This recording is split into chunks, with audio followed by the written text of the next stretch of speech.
Lagos with the theme GMB means business, he assured the gathering of plans to grow the economy with focus on key sectors including power, manufacturing and infrastructure.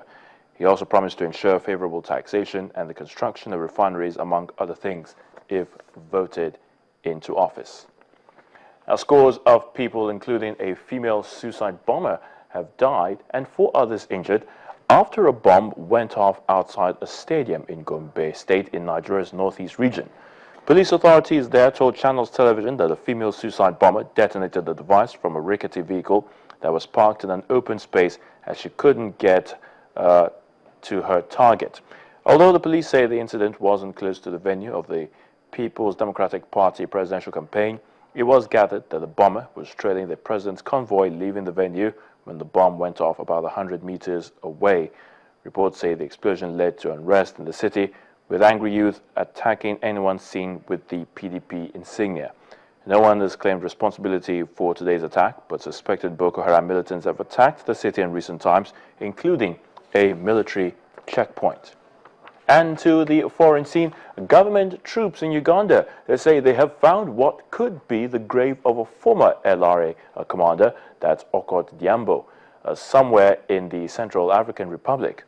Diambo is said to have commanded an attack on a camp for displaced people in northern Uganda in February 2004, in which some 300 people were killed. People were burnt alive, some even hacked to death with machetes, and those who tried to escape were shot dead. He's also said to have been notorious for seizing children and using them as sex slaves and fighters. He had been wanted by the International Criminal Court in 2005 on 10 counts of war crimes and crimes against humanity. If Odiambo's identity is confirmed, then Joseph Kony becomes the only LRA commander not yet accounted for on the ICC's list of wanted persons. And there you have it. Those are the news headlines. It's still Nigeria 2015. Chamberlain, is back to you. Well, thank you, Ayo. We'll get back to this now. Well, actually, Abubakar Yakubu is excited tonight. He says, I finally got my PVC from Ebonyi after an attempt to transfer it to Lokoja failed, and he hashtags will vote.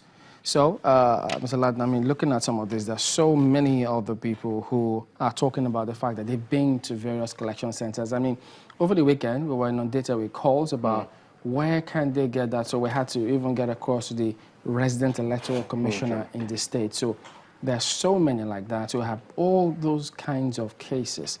Are you optimistic that perhaps, who knows, in 7 days, maybe, if they don't get an extension, they might just be lucky? Well, I think you can frame it in another way, slightly different way, just purely economic terms, in terms of supply and demand, right? At one time, we were quibbling about the supply of PVCs. Now the supply is there. Now we are seeing an upshot in demand. And that's a very good sign for the democracy of Nigeria. It just simply means that people are enthused about elections and they're all coming out now. The question is, will the infrastructure that supports the supply be adequate to be able to accommodate this pent-up demand by Nigerians who want to vote? They had a little news report about somebody getting his PVC, you know, speaks to a certain enthusiasm about the process itself. The weak link now is, okay, having distributed it, and we know that they are in situ in place respectively across the whole country. The question now is, once you now have a rush of people coming in to get their PVCs, will the INEC infrastructure hold up to it? That is really the question.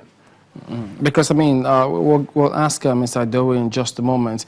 This is the same thing that a lot of people talk about, logistics. Yes. Because now, some are even saying that when they get to those collection points, it's shocking, but they say it's true. And we've heard it from more than 2, 3, 4, 5 people saying, look, some of those agents, or ad hoc staff, if you will, are demanding money from them. Absolutely. Yeah, there are definitely reports about that, and it's unfortunate, but it's you know, a universal phenomenon in Nigeria where you have this rent-seeking mentality, the gatekeepers, the roadblock mentality, in which people always demand money for services, right? It has nothing to do with INEC per se. It has everything to do with our own collective mindset.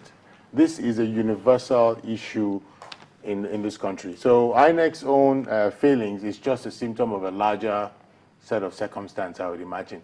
Yes, but I think citizens should insist And perhaps INEC should also make it explicitly clear that there will be penalties for anybody that demands money to release legitimate PVCs. I think that is something they should expressly say. All right, let me check with Mr. Owangu, who joins us from our studios in Abuja. Thank you for joining us today. What's the impression or experience that you've had about the collection of the permanent voter cards?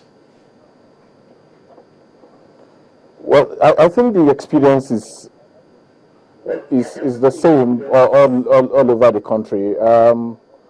We can safely say that INEC was tardy at the beginning, and we made a lot of noise about that, and I think they've been able to get their acts together. All the PVCs are in now. It's the challenge will now be whether the citizens themselves will see the importance of picking up these PVCs. And it's also important to underscore the fact that yes, voting is not compulsory in our country, as you have the case in Australia and some other places. But people should understand that the cost of electricity, the cost of gari in the market, the cost of yam, the cost of education, health, is tied to what you can do with this PVC. So I think it's to continue to encourage our citizens to take the advantage of the extension that has happened now to pick up their PVCs. Having also been involved in monitoring elections and looking at this process, in 1 week, how much of these PVCs would you consider to have been appreciably distributed, if at all they're able to distribute all of it? I think the point is that there were PVCs that were not collected even before this. Over 10 million of them were not collected before the arrival of the third phase PVCs. So if our citizens take it as serious as I'm seeing quite a lot of people, and as Tunji has said, the enthusiasm is very high. People are now going out. They are able to overcome whatever challenges and setbacks that are on their way to ensuring that they pick up these things. So my sense is that Nigerians like a rush hour thing. Now that they know that they have a 1 week window, they will want to go get it. Yes, the enthusiasm is high. People want to collect this permanent voter card. So it's a little bit ironical when you say that, look, there's still a lot of it lying down there. But the thing is, we don't know exactly how much of those have not been collected and are lying there. But have we even wondered, why is it that those PVCs have not been collected? You could advance a lot of reasons for people not wanting to.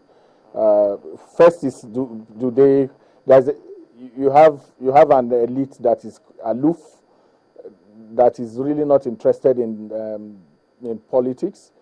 They say it's dirty, and some of them are